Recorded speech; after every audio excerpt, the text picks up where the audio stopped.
내려 주옵소서. 감사드리며 살아계신 예수님의 이름으로 기도옵나이다. 아멘. 오늘 말씀의 제목은 개혁으로 신앙하라 라는 말씀의 제목을 정해봤습니다. 우리가 오늘 종교개혁 기념 주일이기 때문에 이렇게 제목을 한번 정해봤습니다. 우리 옆에 분들에게 이렇게 인사하겠습니다. 당신은 하나님의 언약 안에 있는 축복의 통로입니다. 당신은 하나님의 언약 안에 있는 축복의 통로입니다. 네, 주님의 이름으로 사랑하며 축복합니다. 주님의 이름으로 사랑하며 축복합니다. 아멘. 네, 네, 이렇게 보니까 너무 얼굴이 밝고, 그리고 이번에는 우리가 갈수록 매주 이렇게 축복을 할 때 우리 목소리 톤이 더 커지는 것 같아요. 근데 이 앞에서 다 들리거든요. 우리 성도님들이 축복하는 소리가 이렇게 어우러져서 들리는데 너무 좋습니다. 네, 다시 한번 주님의 이름으로 사랑하며 축복합니다. 네, 우리의 목소리는 항상 이렇게 축복하는 소리가 되어야 됩니다. 하나님께서 주신 이 아름다운 입으로 하나님께서 우리에게 주셨잖아요. 이 선하고, 그리고 이 정말 주님 주시는 정말 이 입술을 가지고요, 복된 입술로 많은 복된 소리들을 하시기 바랍니다. 축복하고 찬양하고, 그리고 칭찬하고 긍정의 말들을 많이 하시기를 주님의 이름으로 축복합니다. 이전에 직분자의 교육 때도 말씀을 드렸지만 우리 교회가 이제 어느 교단에 속해 있는지 정도는 우리가 상식적으로 알고 있어야 됩니다. 우리가 이제 누군가가 이제 묻죠. 어느 교회 다녀? 그러면 이제 온드림 교회, 아직도 남부제일교회 이렇게 말씀하시는 분들은 안 계시겠죠, 설마. 네. 그리고 네가 다니는 교회는 어느 교단에 속해 있어? 그랬을 때 뭐 그런 것도 있어? 이렇게 말씀하시면 안 되는 겁니다. 우리가 어느 교단에 속해 있는지, 우리는 대한예수교 장로의 합동교단입니다. 네, 이런 정도는 상식적으로 알고 계셔야 됩니다. 그래서 예장합동이라고 줄여서 하는데요. 네, 뭐 교단이 많죠. 성결교, 감리교, 순복음, 성공회, 엄청 많습니다. 아무튼 그 중에서 장로교회는 이제 크게 두 교단이 있어요. 예장합동과 통합 이렇게 있는데, 우리가 속해 있는 합동은 이제 교단신학교가 총신대학교이고, 그리고 통합은 장신대학교입니다. 네, 다들 알고 계시죠? 근데 우리 성도님들이 대부분 인식하고 있듯이 우리가 속해 있는 대한예수교 장로의 합동교단은 보수 신학을 고집하고 있습니다. 그래서 조금 신학적으로 말하면 개혁주의 신학을 표방하고 있습니다. 개혁주의는 말 그대로 고쳐간다라는 겁니다. 우리의 신앙을 계속해서 늘 새롭게 고쳐간다. 그 뿌리를 어디에 두고 있냐면 바로 종교개혁 시대 이 개혁자들의 신앙에 두고 있는데요. 그 중에서 이 종교개혁의 선봉에 섰던 이 존 칼빈 아시죠? 이 칼빈주의에 그 뿌리를 두고 있습니다. 성경에 비추어서 바르지 못한 것을 늘 언제나 개혁해 가는 신앙.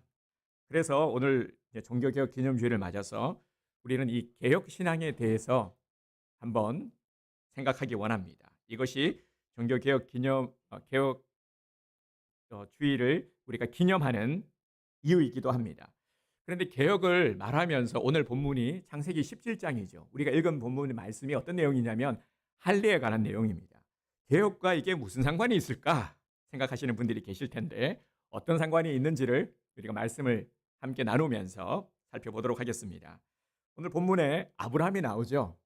이 본문에서의 아브라함은 99세의 나이로 하갈을 통해서 낳은 이스마엘을 바라보면서 나름 만족하며 행복하게 노년의 삶을 살고 있었습니다. 그러던 어느 날 하나님께서 아브라함을 찾아오셨어요. 여러분, 하나님께서 갑자기 찾아오셨다. 어떨 것 같습니까? 하나님께서 나를 찾아오셨어요. 어떨 것 같아요? 무지무지 반가울 것 같습니까? 아니면 하나님 이러시면 안 됩니다. 미리 노티스를 줘야지. 갑자기 찾아오시면 저 깜짝 놀라잖아요. 이런 반응일 것 같은데 왜 그러냐면, 왜 부담스러우냐면 이 지은 죄가 많아서 그래요. 네, 아브라함은 아주 반가운 모습입니다. 기대를 했겠죠. 왜 기대를 했냐면 하나님께서 찾아오셨을 때는 항상 선물을 주셨거든요. 특별한 것을 이번에도 주실 것이다 라는 기대를 가지고 있었을 겁니다. 그런데 그런데요. 하나님의 말씀이 청천벽력 같은 말씀을 하시는 겁니다. 뭐라고 말씀을 하셨냐면 할례를 행하라. 이렇게 말씀을 하셨어요. 정말 오 마이 갓이죠. 여러분 할례가 뭔지 아시죠? 이 아브라함 자신뿐 아니라 집안의 모든 남자들, 심지어 어린아이에서부터 노인에 이르기까지, 그리고 객, 모든 남자들이 몽땅 할례를 받아야 됩니다. 이걸 명하셨어요. 여러분 할례가 무엇입니까? 알기는 아는데 넘사시러워서 말하기가 그 참 애매합니다. 지금 이런 지금 변정들인 것 같습니다. 일단 여러분들이 알고 있듯이 형식적으로는 남자들이 하는 포경 수술을 생각하시면 됩니다. 학자들은 지금 이 아브라함 때 살던 때의 이 연도를 BC 약 한 1800년 이렇게 잡고 있는데요. 이때 기원전 1800년경 이때 위생의 상태가 어떠했을까요? 위생의 여건이 좋지 않았겠죠. 소독약 이런 것들이 있었겠습니까? 자료에 의하면 할례를 어떻게 행했냐면 기둥에다가 못 움직이도록 묶어 놓고요. 돌칼로 짓눌러서 잘랐다고 해요. 여러분 생각만 해도 너무 끔찍하죠. 그러다 보니까 약 한 20% 정도가 할례를 받다가 죽었다고 합니다. 이 전통이 꽤 이렇게 오래 지속이 됐어요. 유대교와 이 할례를 행하는 종교가 이슬람, 그리고 또 심지어는 일부 종교에서는요 여성 할례를 하는 종교도 있다고 합니다. 그러니까 이 할례라는 것이 오늘날의 어떤 의학적인 그런 개념이 아니고 종교적인 의식으로 행해졌던 것입니다. 아브라함은 다른 건 몰라도 이 할례만큼은 행할 수 없는 거죠. 왜냐하면 지금 나이가 몇 살입니까? 99세예요. 99세에 할례를 받는다라고 생각을 해보세요.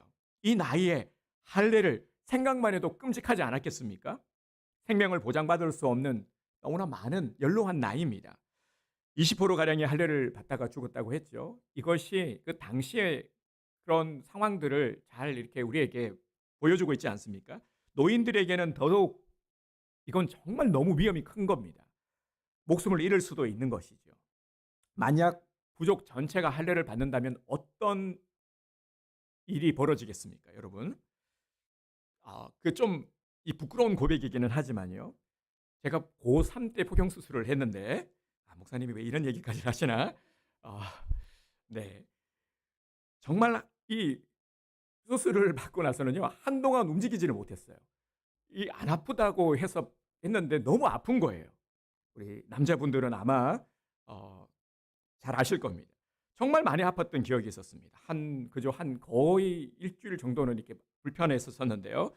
부족 전체가 이러고 있다고 생각을 해보세요. 여러분, 남자들 부족 전체가 지금 다 꼼짝 못하고 있는 거예요, 지금. 네, 상상이 되시죠? 이런 큰 위험 부담을 떠안아야 되는 겁니다. 그러니까 이게 할례를 행하라. 우리가 말씀을 묵상을 했을 텐데요. 이전에도 이 할례라는 것이 이게 단순한 게 아니라는 겁니다. 이 부족 전체 남자들이 이 당시 때 이렇게 할례를 받게 되면 이건 대단히 위험한 거거든요. 회복이 필요한 일주일 안에 혹시나 외부에서 공격이라도 해오면 부족 전체가 몰살당할 수도 있는 겁니다. 실제 이런 사례들이 있었죠. 창세기 34장에 보면은 야곱이 레아를 통해서 낳은 딸 디나가 가나안 히위 족속의 수장이었던 세겜에게 강간을 당한 사건이 나옵니다. 세겜은 후에 진심의 사과와 함께 이 디나를 아내로 삼기 위해서 아버지에게 부탁을 해서 야곱에게 간청을 하죠. 야곱은 뭐라고 말을 하냐면 이 히위 족속의 모든 남자들이 할례를 받지 않으면 할례 받지 않은 자와 우리는 함께 거할 수 없다. 이 할례를 먼저 요청합니다. 사실 이거는 받아들이기 거의 대단히 어려운 일입니다. 그런데 이 히위 족속이 이것을 받아들입니다. 할례를 받겠다고 하고 실제로 모든 남자들이 할례를 받습니다. 이걸 보면은 세겜이 디나를 향한 마음은 진심이었던 것 같습니다. 모든 남자들이 몽땅 세례를 다 받았으니 말입니다. 하지만 이때 어떤 일이 벌어집니까? 디나의 오빠였던 시므온과 레위가 이를 틈타서 이 히위 족속 모든 남자들을 다 몰살시켜 버립니다. 이 사건이 성경에 소개되어 있습니다. 그러니까 할례를 행할 경우에 이런 이제 위험 부담을 안게 된다라는 것이죠. 조금이라도 문제가 생기면은 이 아브라함의 지도력에는 큰 타격이 있게 되는 것입니다. 모든 사람들이 목숨의 위험을 감수하면서까지 과연 이 아브라함을 따를까? 하나님께서 아브라함에게 할례를 받으라 명하셨고, 그런데 아브라함은 또 이제 지도자로서 하나님께서 말씀하셨으니 할례를 행하겠다 했을 때 따르겠냐라는 겁니다. 우리가 이걸 정말 가볍게 생각할 것은 아니라는 것이죠. 이건 진짜 대목감 아니겠습니까? 오늘날 같으면 이게 가능하겠습니까? 야단날 일이죠. 특히 아들을 둔 엄마들, 여기 아들 둔 엄마들 계실 텐데요. 어떻습니까? 순종할 수가 있겠습니까? 그런데도 무조건 할례를 하라 하시니 이 아브라함이 얼마나 고통스러웠겠습니까? 아브라함은 한숨이 절로 나왔겠죠. 잠이 안 왔겠죠. 아브라함은 하나님이 왜 이런 이해할 수 없는 명령을 자신에게 하는지 알 수 없었을 겁니다. 하나님을 향한 원망의 마음도 들었겠죠. 하지만 그렇다고 해서 주저하고 있을 수만은 없었습니다. 그래서 다시 한번 하나님의 말씀을 붙들고 일어나기 시작했습니다. 우리가 아브라함을 뭐라고 부릅니까? 아브라함의 별명이 무엇이죠? 믿음의 조상이라는 이 별명이 붙지 않습니까? 믿음의 조상 하면 아브라함이죠. 아브라함은 믿음 하나 붙들고 다시 일어섰습니다. 그래서 말씀에 순종하여 이 할례를 실시하기 위해서 사람들을 설득했습니다. 제일 먼저 가족들을 설득하고 자신과 아들 이스마엘이 제일 먼저 할례를 받았습니다. 그리고 나서 모든 부족 식구들, 하나님께서 명하신 대로 어린아이에서부터 노인에 이르기까지 잠시 머물고 있는 손님들까지 전부 다 남자들은 할례를 행했습니다. 하나님은 죽음을 각오하고 믿음으로 할례를 행하는 아브라함을 도우셨습니다. 사실 아브라함이 지금 제가 좀 설명을 드렸지만 이런 상황 가운데 참 이 할례를 행하기에는 너무 불가능한 상황 속에서 행할 수 있었던 이 믿음은 아브라함에게서 나온 것이 아닙니다. 우리가 착각하지 말아야 될 것이 나는 믿음이 없어서, 이 믿음은 내가 가지는 것입니까? 내가 마음먹고 내 노력으로 이 믿음이라는 것을 가지는 것입니까? 아니죠. 믿음 또한 하나님께서 우리에게 주시는 것임을 알아야 됩니다. 그래서 우리는 연약해질 때 어떤 일 앞에서 어떤 믿음 타령만 하고 있을 게 아니라 정말 연약하고 어려운 일이 있으면 두려운 것이 사실이죠. 안 두려우면 사람입니까? 아니죠. 우리 믿음의 사람들도 마찬가지입니다. 걱정되고 그리고 머리 아프고 고민이 되는 것은 이거 지극히 정상적인 겁니다. 그럴 때 어떻게 하느냐가 중요한 것이죠. 그럴 때 주님께 믿음을 구하는 것입니다. 구하고 주님 주시는 담대함, 그리고 주님께서 이루어 주실 것임을 믿고 액션을 취하는 겁니다. 이게 우리가 해야 될 것이죠. 아브라함이 그랬습니다. 할례를 받는 동안에 어떤 일이 벌어졌습니까? 받고 나서 어떤 일이 벌어졌습니까? 아무 일도 일어나지 않았죠. 이 또한 하나님이 도우셨다는 증거입니다. 할례를 행함으로 하나님과 아브라함 사이에는 더욱 이 단단한 언약의 체결이 되었습니다. 그래서 이를 할례 언약이라고 부릅니다. 2절을 한번 볼까요? 17장 2절. 내가 내 언약을 나와 너 사이에 두어 너를 크게 번성하게 하리라 하시니. 그리고 5절에서 6절. 이제후로는 네 이름을 아브라함이라 하지 아니하고 아브라함이라 하리니 이는 내가 너를 여러 민족의 아버지가 되게 함이니라. 내가 너로 심히 번성하게 하리니 내가 네게서 민족들이 나게 하며 왕들이 네게로부터 나오리라. 아멘. 이때 아브라함에서 아브라함으로 이름이 바뀝니다. 하나님께서 새 이름을 주셨어요. 이것이 의미하는 것은 이제 존귀한 아버지, 아브라함의 뜻은 존귀한 아버지고 아브라함은 열국의 아버지인데요. 이 영적인 스케일을 완전히 이제 넓혀 주신 겁니다. 완전히 바꿔 주신 겁니다. 이름만 바뀐 게 아니라 이제 이 하나님 아브라함의 입장에서는 하나님께 받을 수 있는 이 복의 그릇이 엄청 넓어진 겁니다. 하나님께서 이렇게 아브라함을 축복하셨습니다. 이 시점이 영적인 스케일이 확 넓어지는 이 시점이 바로 이 할례 언약에 있다라는 것입니다. 진정 믿음의 조상이라 추앙받는 아들 아브라함으로 새롭게 거듭나게 된 순간입니다. 할례 언약은 그야말로 이 아브라함에게 임하는 엄청난 복의 약속입니다. 이 할례 언약으로 말미암아 하나님께서는 실제 아브라함에게 많은 복을 내려 주셨습니다. 아들을 주시겠다라는 약속. 어떻게 되었습니까? 이삭을 통해서 이루어 주셨습니다. 하나님이 아브라함을 강한 리더십을 발휘할 수 있도록 보호해 주시고 또 문제 해결에 강력한 울타리가 되어 주셨습니다. 그런데 여러분, 오늘 하나님께서는 우리들에게도 할례를 받으라 말씀하십니다. 할례를 요구하십니다. 우리는 할례를 받아야 됩니다.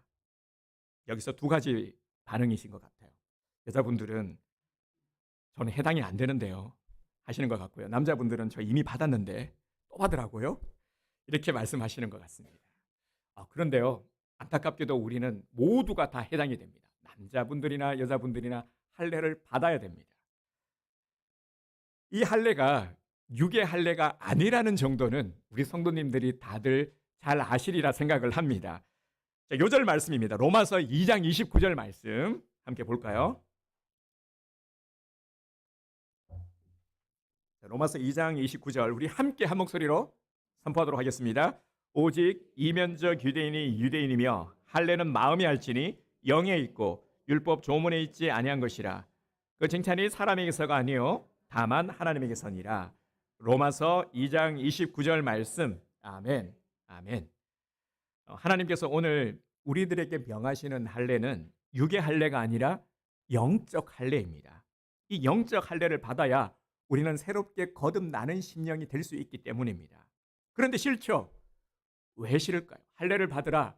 그런데 이 할례를 받으라에 큰 감동이 안 되는 것 같아요. 오히려 감동보다는 부담이 생기는 분들이 많이 계실 겁니다. 왜 부담스러울까요? 할례를 받으면 내가 손해를 볼 수 있다라는 생각이 있기 때문인 것입니다. 왜 그러냐면 나는 내 것이고 내 인생은 누구 것이죠? 내 것이고 내가 소유하고 있는 것들 누구 것이죠? 내 것인데, 그런데 내 안에 어떤 내적인 변화가 일어나는 것에 대해서 우리는 두려움을 가지고 있습니다. 그래서 어떤 변화, 특히 나의 내면의 변화를 가져가는 것에 있어서는 우리가 많은 부담을 안고 있습니다. 결과를 누가 책임질 것인가? 내가 변화되었는데 잘못되면 어떡하지? 더 안 좋아지면 어떡하지? 굳이 꼭 할례를 받아야 되나?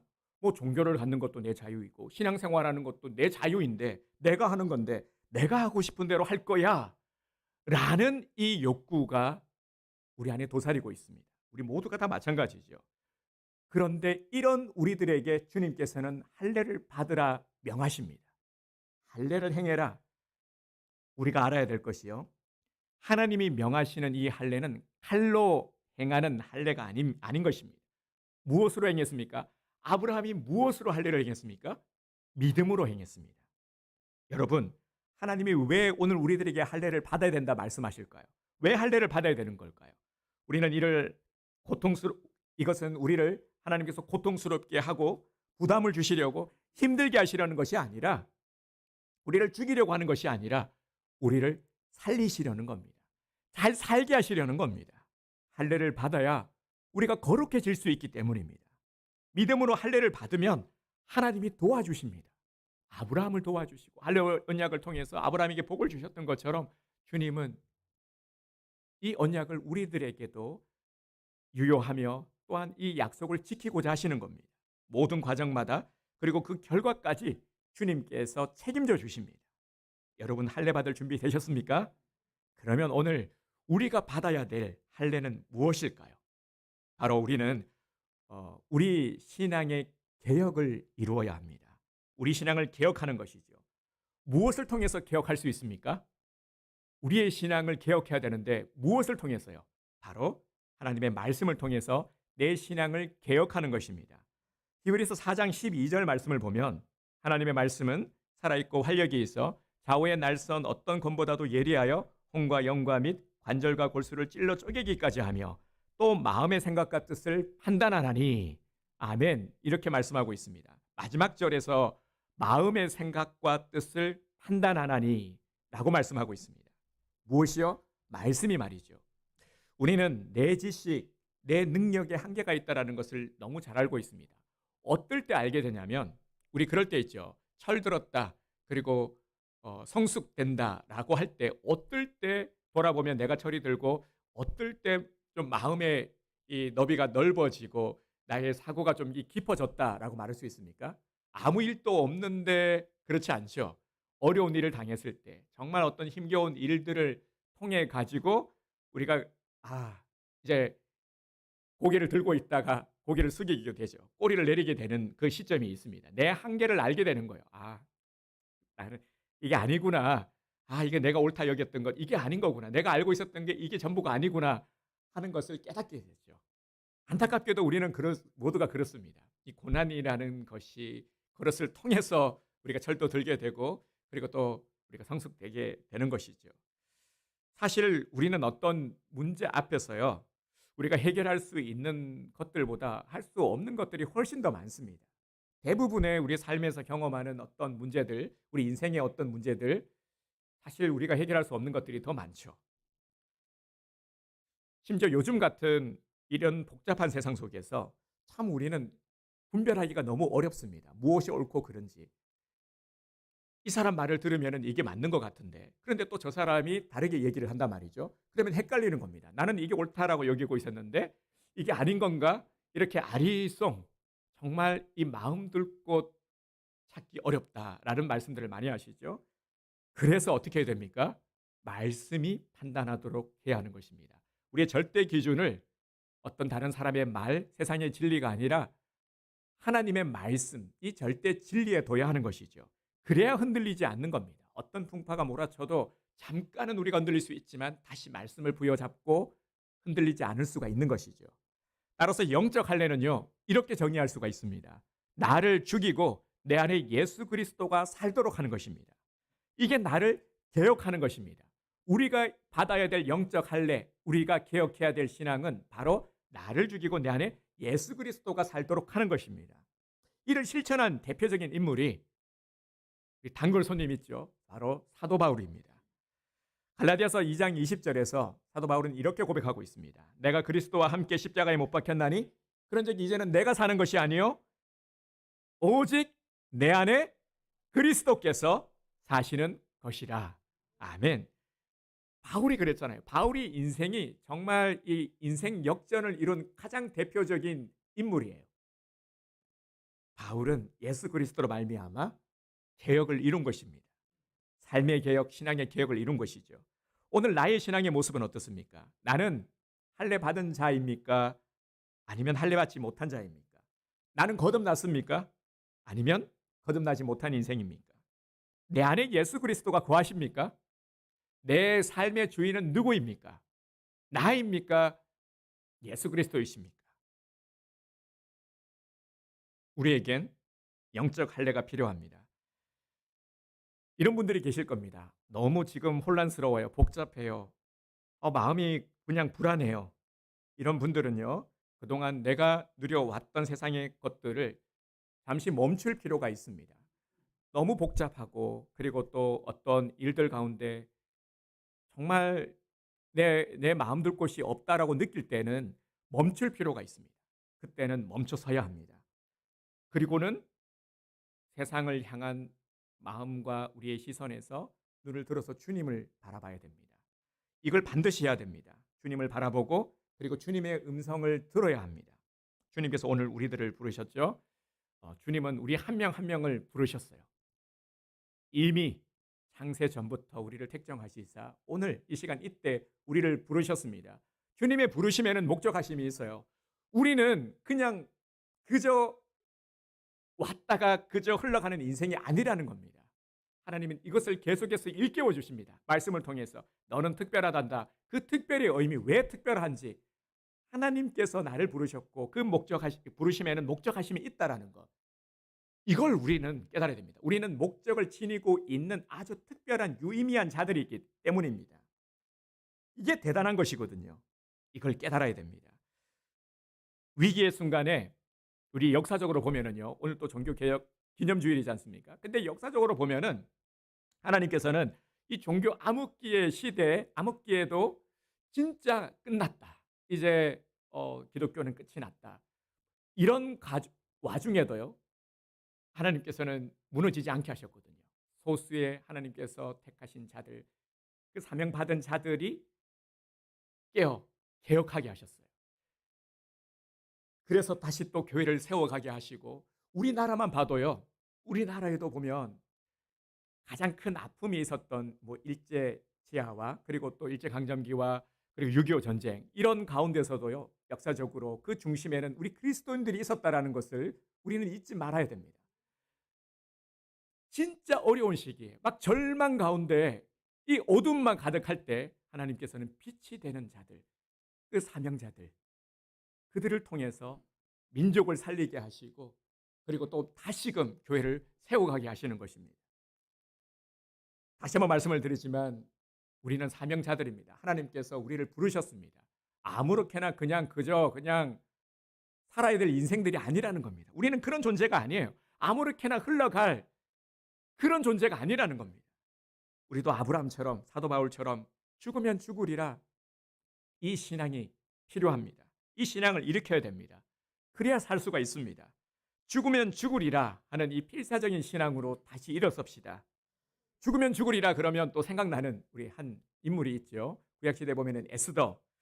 바벨론 포로 귀환 이후에도 유다로 돌아가지 않고 바사에 머물러 있던 이들이 있었습니다. 유대인들이 있었는데요. 그 중에 한 명이었습니다. 그런데 아하수에로 왕의 후궁으로 들어가게 되죠.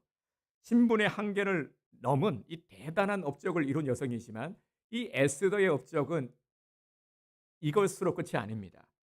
더 대단한 것은 민족을 구하기 위해서 자신의 모든 것을 내던졌죠. 죽으면 죽으리라. 이 신앙적 결단을 통해서 왕의 결심을 바꾸게 되고 음해하는 세력들을 오히려 처단할 수 있었습니다. 민족을 살릴 수 있었습니다. 이게 바로 개혁신앙이요. 개혁신앙이 가진 위대한 힘입니다.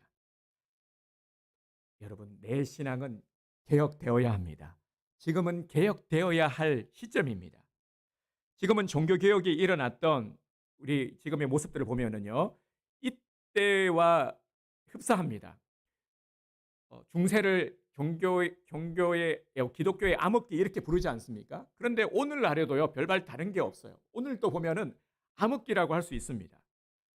왜냐하면 너무나도 많은 성도들이 신앙을 잃어가고 있습니다.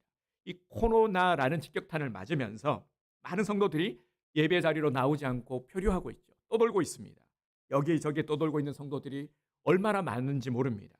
그리고 성도들 가운데 교회를 불신하게 되고 또 교회를 떠나고 있는 성도들도 많이 있고요. 우리의 신앙이 개혁되지 못하면 한국 교회에 소망이 없습니다. 여러분, 내가 교회의 힘을 알고 먼저 내 신앙을 개혁해야 될 때입니다. 지금 세상은 온통 우상으로 가득합니다. 그래서 암흑기라고 말씀을 드렸죠. 암흑기를 할 수 있는 이유가요. 우상이 너무너무 가득합니다. 이 문화를 가장한 우상들. 그리고요. 우리 보면은 이 점집이 얼마나 많은지 모릅니다. 너무너무 많아요. 앞으로 각광받는 직업군 중에 무속인이 들어갑니다. 목사는 안 들어가요. 네, 목사는 인기가 없어요. 신학교 미달입니다. 그런데요. 무속인들은 점점 늘어가고 있어요. 주위에도 보면은 심심찮게 아마 많이 들어봐요. 그 젊은 애들도 우리 점 보러 갈래? 막 이렇게 얘기를 하고 그 데이트 코스 중에 하나가 타로 좀 보고 뭐 이렇게 해요. 여러분, 이거 진짜 심각한 일이거든요. 4차 산업혁명 시대에 이 엄청나게 많은 발전을 이루고 있죠. 그런데 이 발전의 이면에 병들어가고 있는 사람들이 너무 많습니다.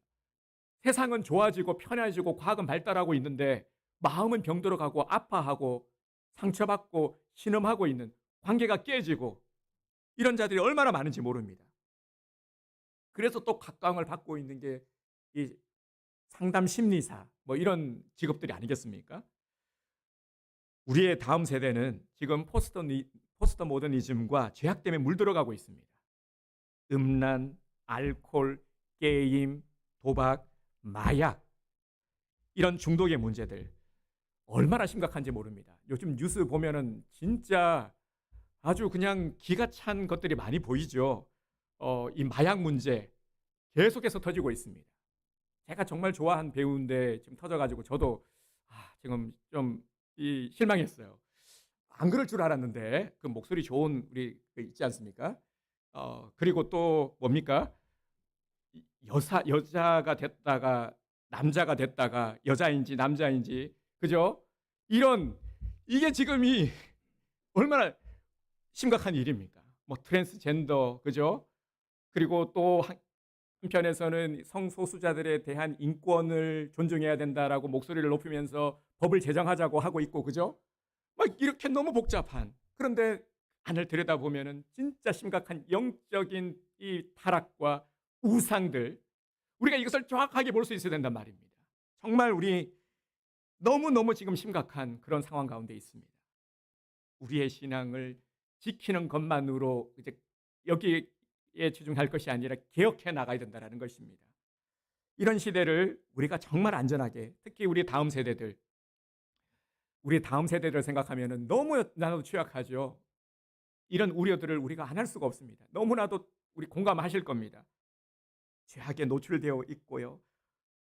무분별한 그죠? 많은 것들로 너무 취약합니다. 진짜 다음 세대를 위한 이 기도와 이 관심이 너무너무 필요한 때입니다. 그래서 우리는 먼저 내가 죽고 예수 그리스도로 내 안에 예수 그리스도가 살게 해야 합니다. 정말 이러한 영적인 분명한 이 결단과 영적 할례가 있지 않고서는 우리는 그냥 무늬만 신앙인으로 살아갈 수밖에 없는 거죠. 우리가 무엇을 변화시키며 말은 우리가 세상을 변화시킨다고 하지만 무엇을 변화시킬 수가 있겠습니까? 내가 무엇을 할 수가 있겠습니까? 내가 먼저 변화돼야 그 변화의 시작이 되는 것입니다. 우리는 영적 할례를 통해서 다시금 새롭게 세워져야 합니다. 우리의 신앙은 계속해서 개혁되어야 하는 것입니다. 여러분, 교회가 소망입니다. 이제는 진짜 소망은 교회밖에 없습니다.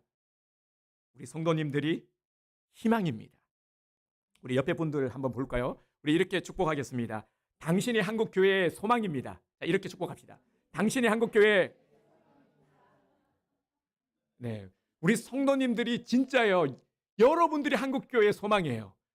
보면서 소망이 있는지 없는지 한번 확인해 보세요. 얼굴을 보면서 한국 교회가 희망이 있나 없나? 희망이 있는 것 같습니까? 아멘. 네, 우리 성도님들 보니까 참 감사해요. 누군가가 희망이 없는 것 같아요라고 하면은 이거 어떻게 해야 되나? 네, 다행히 그런 일은 없는 것 같네요. 왜냐하면 우리 성도님들은 진짜이기 때문에요. 그래서 오늘 이 자리에서 함께 이 말씀을 듣고 또 결단하고 있는 줄 믿습니다. 우리 성도님들이 희망이에요. 한국 교회의 희망이고 하나님의 희망입니다. 다른 누군가를 통해서 영웅을 기대하지 마십시오. 영웅이 아니라 바로 나를 통해서 하나님께서는 개혁해 가고 하나님께서는 일하시는 줄 믿으시기 바랍니다. 오늘 여러분들을 통해서 많은 영혼들이 또 주께로 돌아오게 될 것입니다. 주님의 이름으로 오늘